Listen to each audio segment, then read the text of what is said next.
தேவன் வந்து பாயிண்ட் வந்து நல்ல விதமா பேசுறாரு.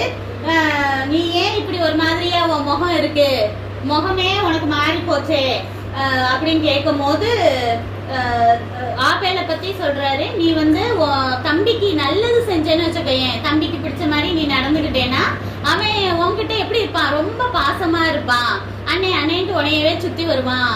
அப்போ நீ வந்து அவனை ஆண்டு கொள்ளலாம், அப்ப நீ தான் எப்படி இருப்ப, அவனுக்கு மேல இருப்ப அப்படின்னு சொல்லி ஒரு அட்வைஸ் எல்லாம் கொடுக்குறாரு. ஆனா அவன் என்ன செய்யறான், அதெல்லாம் ஏத்துக்கவே மாட்டேங்கிறான்.